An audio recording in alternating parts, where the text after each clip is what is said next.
우리가 역사를 살펴보면 변화를 보여주는 사람을 간혹 볼 수 있습니다. 아브라함이 아브라함으로 변화되었다고 성경은 그렇게 기록되어 있습니다. 야곱이라고 하는 사람은 야곱이었지만 이스라엘이라고 하는 존재로 바뀌었습니다.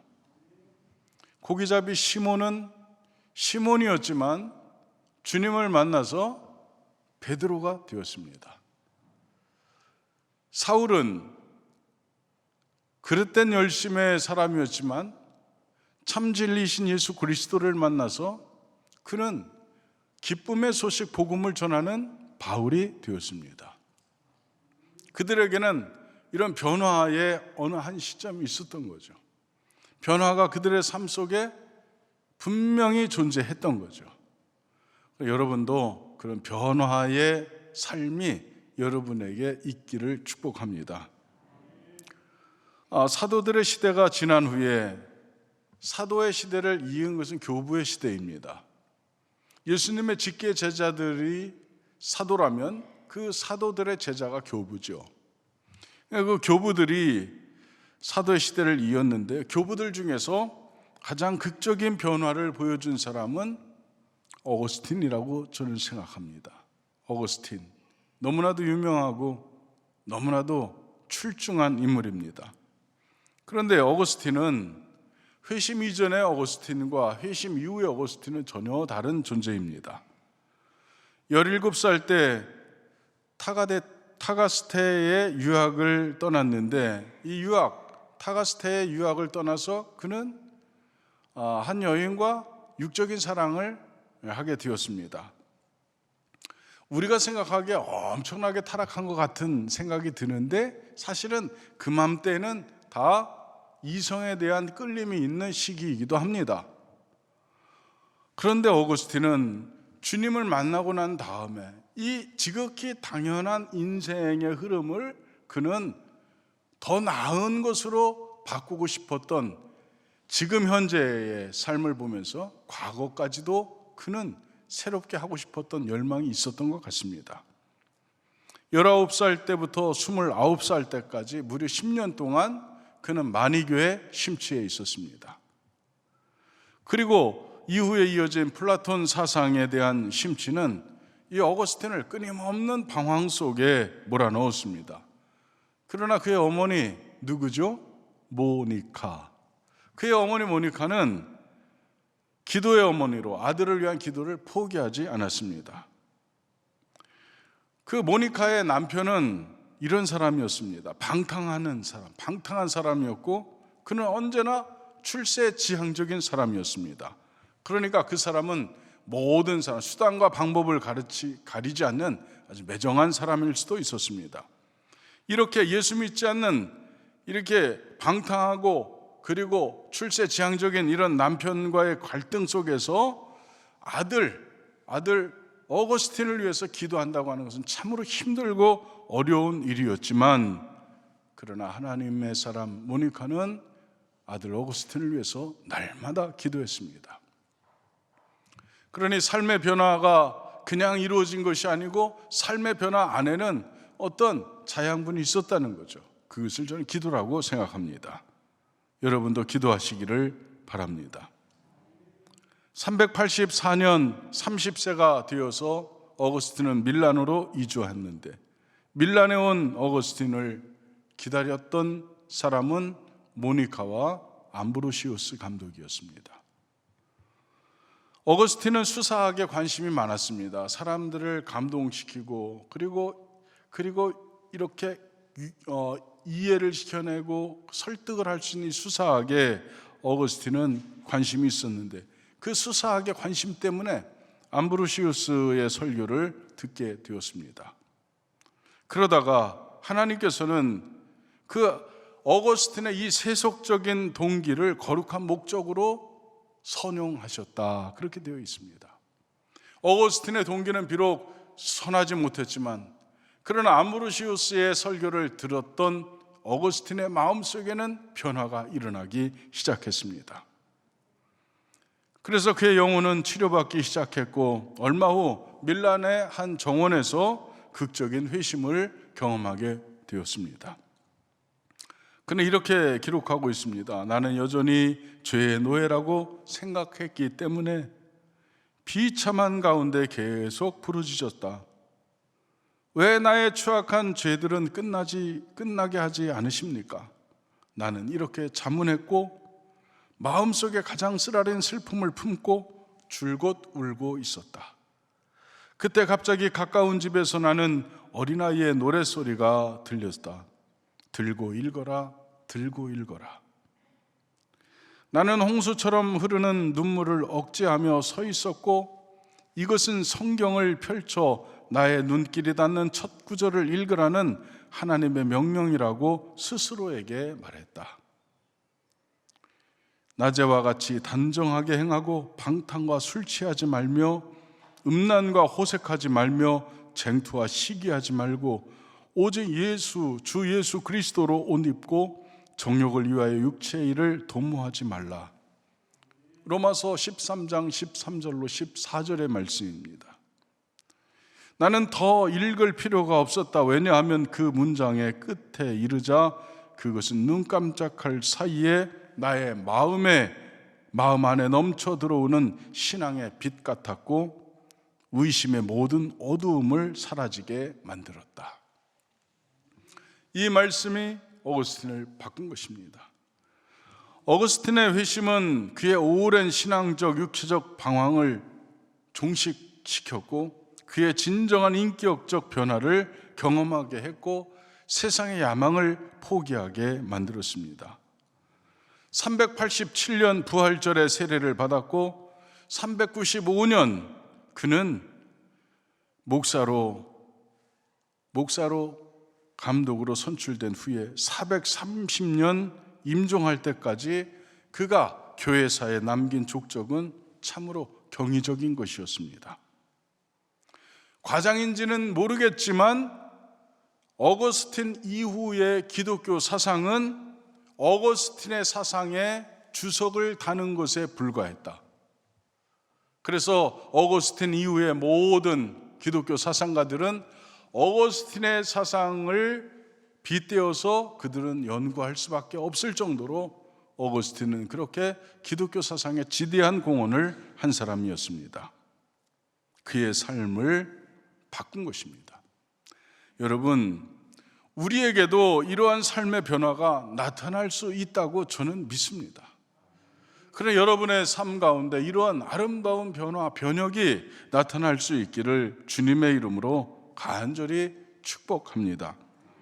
오늘 우리가 함께 봉독한 창세기 12장은 아브라함이 고향과 친척을 떠나라는 하나님의 말씀을 그대로 받고 삶의 자리를 옮긴 사건을 설명하고 있습니다. 아브라함이 살던 곳을 떠나 거처를 옮긴 사건이 여러분에게 어떤 교훈을 줄 것이라고 저는 믿습니다. 저는 세 가지 교훈을 말씀드리고 싶은데 첫째는 믿고 옮기라는 것입니다. 여러분의 인생을 믿음을 갖고 옮기시기를 주님의 이름으로 축복합니다. 어제 여러분이 아니라 오늘의 여러분은 전혀 다른 존재가 될 수 있기를 축복합니다.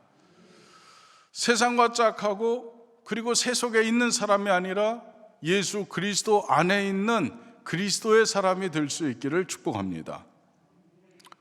저는 여러분에게 질문하고 싶습니다. 성도의 삶의 방법은 무엇입니까? 여러분은 무엇으로 살아가고 있습니까? 뭘로 살죠? 네, 너무 충만한 답이었는데 성도는 믿음으로 사는 존재죠. 우리는 믿음으로 삽니다. 성도는 오직 믿음으로 사는 사람입니다. 예수 그리스도를 향한 믿음, 하나님을 향한 믿음, 우리의 마음과 심령 가운데 임재하셔서 감동 주시는 성령의 감동으로 사는 존재, 오직 믿음으로 사는 존재들입니다. 본문에 보면 하나님께서는 아브라함을 설득시키기 위해서 여러 말을 하지 않으셨습니다. 너는 왜 떠나야 되는지, 떠나지 않으면 어떻게 되는지, 떠나야 하는 이유가 무엇인지에 대해서 하나님은 아브라함에게 구구하게 설명하지 않으셨습니다. 하나님의 명령은 언제나 단순하고 간결합니다. 창세기 12장 1절에 보면 하나님의 말씀 부분은 너는 너의 고향과 친척과 아버지의 집을 떠나 내가 내게 보여줄 땅으로 가라, 이것입니다. 가라는 것입니다. 가라. 내가 살고 있는 곳을 떠나라. 그리하면 내가 내게 복을 주겠다. 이것이 하나님의 명령입니다. 여러분, 중요한 것은 단순하고 간결한 하나님의 명령에 단순하게 응답하고 순종한 사람이 아브라함이라는 사실입니다. 그러나 여러분도 하나님의 말씀에 간결하게 순종할 수 있기를 축복합니다. 그것이 믿음입니다. 믿음이 없이는 안 되는 거죠. 사람의 머릿속에 뇌가 있는데, 그런데 이 뇌는 밖에서 오는 어떤 자극을 받았을 때 그 사람이 긍정적으로 반응할 때 신경세포 사이의 회로를 활짝활짝 열어준다는 것입니다. 다시 말해서 여러분에게 아이디어가 떠오르고 어떤 의미, 막 뭔가를 하려고 하는 이런 마음이 생기는 것은 긍정적인 사고를 가질 때 뇌의 회로가 활짝활짝 열린다는 것입니다. 그러나 부정적인 사고를 할 때는 회로의 흐름을 방해하거나 억제한다는 것입니다. 그래서 안 된다고 생각하는 사람은, 포기하는 사람은 더 이상 어떤 사고의 짐척이 이루어지지 않는다는 것입니다. 저는 여러분이 다시 말해서 가능성이라고 하는 것을 볼 때에 가능성의 존재가 되고 싶은 사람, 가능성이 있는 사람이 되려면 여러분은 긍정적인 사고를 해야 한다는 것입니다. 여러분, 이렇게 인간의 뇌는 긍정적 사고를 하고 확고한 자신감을 가질 때에 뇌가 신선하게 되고 활력을 갖게 된다는 것입니다. 그 결과 공부든 운동이든 습득력이 높아진다는 것입니다. 여러분 안에 도전 정신이 일어나고 새로운 일을 임할 때 두려움이 아니라 용기를 사용한다고 하는 것은 나는 긍정적인 사고를 하고 있다는 것입니다.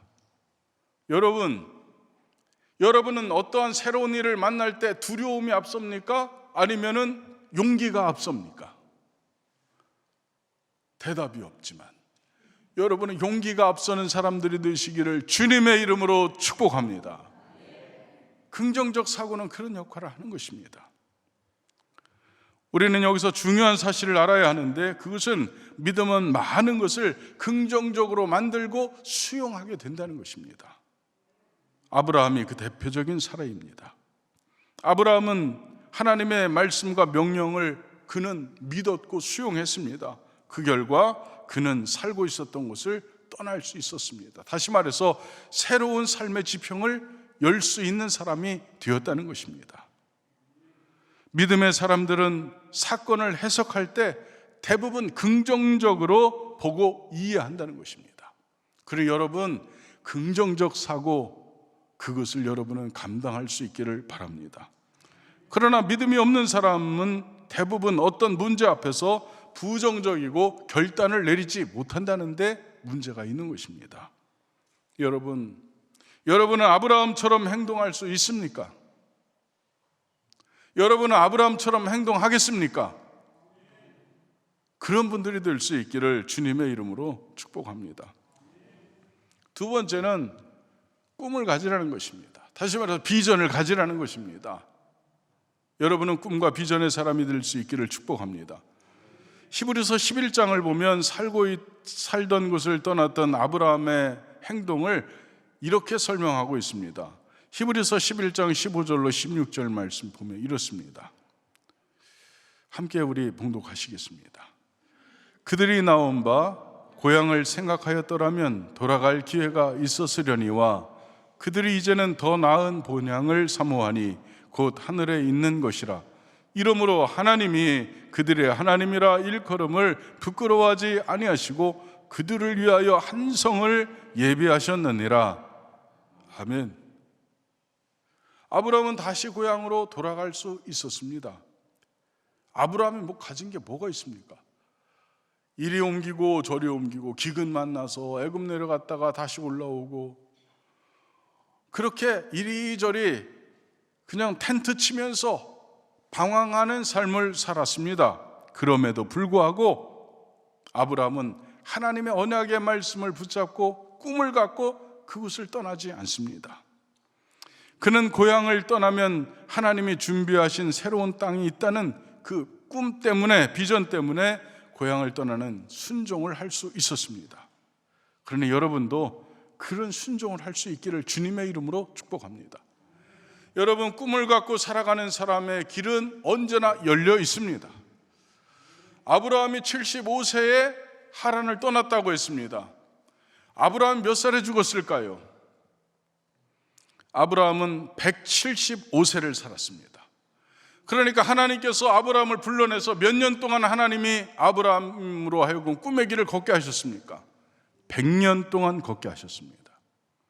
여러분, 현재의 나이가 중요한 것이 아니고 현재 여러분이 어느 곳에 있느냐가 중요한 것입니다. 여러분 안에 꿈이 있느냐 꿈이 없느냐가 중요한 것입니다. 그러니 여러분은 비전의 사람이 될 수 있기를 축복합니다. 하나님을 믿고 하나님과 동행하는 사람이 되시기를 바랍니다. 그러면 그때부터 하나님께서 길고 긴 시간을 인도해 주실 줄 믿습니다. 아브라함은 하나님께서 100년을 인도해 주셨습니다. 이렇게 비전은 언제나 위대한 결과를 만들어내는 것입니다. 프랑스 파리에 가면 큰 철탑이 있습니다. 그 탑의 이름이 뭐죠? 에펠탑입니다. 여러분 올라가 보셨습니까? 네. 저는 올라가 봤는데 에펠탑 가면 정말 어마어마합니다. 에펠탑은 프랑스를 상징하는 탑으로 유명하고 그 모든 것이 철제로 이루어졌습니다. 이 탑에는 한 사람의 비전이 담겨 있습니다. 1889년 세계 박람회가 프랑스 파리에서 열리게 됩니다. 이 박람회는 프랑스 대혁명 100주년을 기념해서 1889년에 프랑스 파리에서 열린 것입니다. 그리고 이 세계 박람회장 입구에 324m의 철제 구조물을 세우려고 이 에펠이라고 하는 사람이 계획했습니다.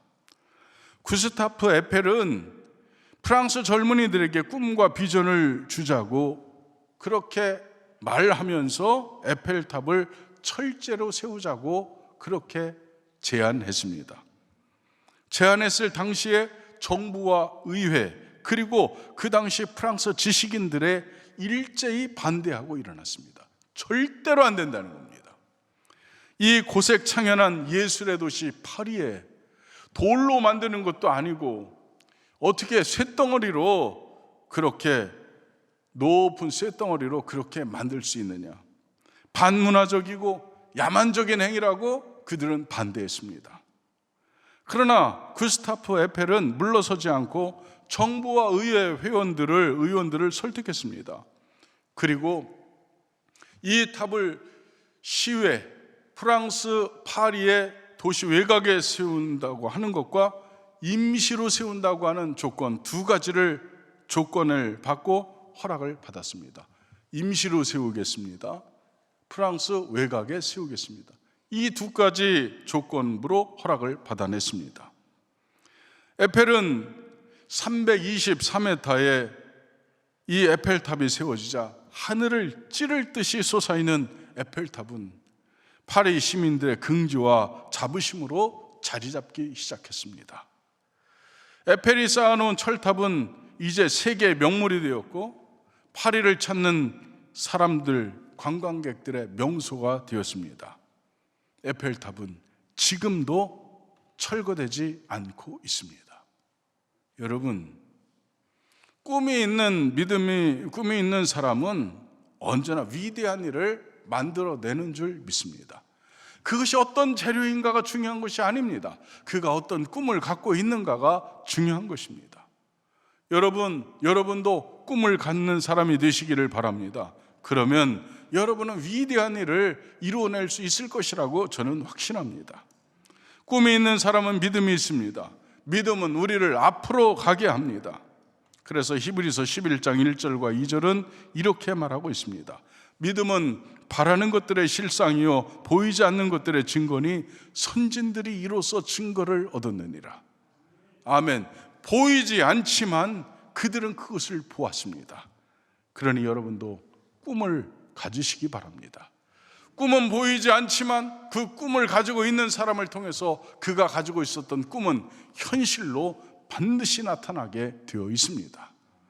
여러분, 우리 교회가 그런 교회가 될 수 있기를 주님의 이름으로 축복합니다. 마지막으로 세 번째, 뒤돌아보지 말라는 것입니다. 여러분, 뒤돌아보는 사람은 하나님 나라에 합당하지 않습니다. 누가복음 9장 62절에 보니까 손에 쟁기를 잡고 뒤를 돌아보는 자는 하나님 나라에 합당하지 아니하니라, 이렇게 주님 말씀하셨습니다. 그러니 뒤를 돌아보는 자는 주님의 쓰임을 받지 못한다는 것입니다. 주님께서 쓰지 않습니다. 그러니 여러분, 뒤돌아보지 않기를 축복합니다. 아브라함과 함께 하란에서 나온 사람은 누구입니까? 롯도입니다. 롯이 아브라함과 함께 나왔습니다. 그런데 롯은 소돔과 고모라에 살았습니다. 소돔과 고모라는 문명이 발달했고 상업의 중심지여서 풍성한 곳이었습니다. 살기가 참 편안했습니다. 그런데 문제는 그 도시가 타락했다는 것입니다. 하나님은 그곳에 천사를 보내서 유황불을 내려 그 도시를 멸망시키겠다고 롯에게 전했고, 롯의 가족에게 속히 떠나라고 재촉까지 하셨습니다. 창세기 19장 15절에 보니까 동틀 때에 천사가 롯을 재촉하여 이르되 일어나 여기 있는 내 아내와 두 딸을 이끌어내라. 이 성의 죄악 중에 함께 멸망할까 하노라. 빨리 떠나라고 했습니다. 뒤돌아보지 말라고 했습니다. 천사의 경고를 받은 롯의 아내는 뒤돌아보지 말라는 당부를 무시했습니다. 여러분, 하나님의 경고는 무시해서 안 됩니다. 무시할 수 있는 것이 아닙니다. 그러니 여러분, 되돌아보지 않기를 바랍니다. 여러분, 그때가 좋았어 라고 말하지 않기를 바랍니다. 지금이 최고야, 지금이 절정이야, 지금이 전성기야, 그렇게 이야기할 수 있기를 축복합니다. 여러분, 우리가 아는 야곱의 전성기는 야곱이 죽을 때입니다. 야곱이 움직이지 못하고 침상에 누워있을 때 12아들이 왔습니다. 그때 야곱은 지팡이 머리를 의지해서 야곱의 12아들을 예언적으로 축복했습니다. 그대로 이루어졌습니다. 그러니 야곱의 전성기는 하나님의 부름을 받는 바로 그 순간이 야곱의 전성기였습니다. 그러니 여러분의 전성기도 오늘이기를 바라고, 여러분이 만나는 모든 오늘이 여러분의 전성기가 될 수 있기를 축복합니다. 뒤돌아보는 자는 그것을 놓치는 것입니다. 그러니 여러분은 뒤돌아보지 않기를 주님의 이름으로 간절히 축복합니다. 아브라함은 떠나온 고향을 뒤돌아보지 않았습니다. 마음만 먹이 언제든지 돌아갈 수 있었지만 그는 뒤돌아서지 않았습니다. 아들 이삭의 아내를 구할 때에도 아브라함은 고향으로 가지 않았습니다. 아브라함의 고향은 메소포타미아인데 메소포타미아로 가지 않았습니다. 아들 이삭도 보내지 않았습니다. 그는 언약의 땅을 떠나지 않았고 아들 이삭으로 하여금 언약의 땅을 떠나지 못하도록 했습니다. 그렇게 아브라함은 뒤돌아서지 않은 사람입니다. 가룟 유다는 예수님을 떠나 은 30냥 물질에 현혹되어 비참한 죽음을 맞이했습니다. 다시 세상을 돌아본 것입니다. 대만은 바울을 떠나 세상으로 돌아갔습니다. 그리고는 그 후에 그의 행적을 알 길이 없습니다. 우리는 죄에서 떠나 주님께로 자리를 옮긴 사람들입니다. 불의의 세계를 떠나 의의 세계로, 죽음을 떠나 생명의 세계로, 순간을 떠나 영원한 세계로 주소를 옮긴 사람들입니다. 그러니 떠나온 과거로 여러분은 돌아가지 않기를 주님의 이름으로 축복합니다. 어떤 경우에도 예수 믿기 이전으로 돌아가서는 안 되는 것입니다. 그러니 여러분 모두가 돌아서지 않기를 주님의 이름으로 축복합니다. 여러분, 믿음으로 사시기를 바랍니다. 꿈을 따라 사시기를 바랍니다. 돌아서지 않는 여러분 되시기를 주님의 이름으로 축복합니다.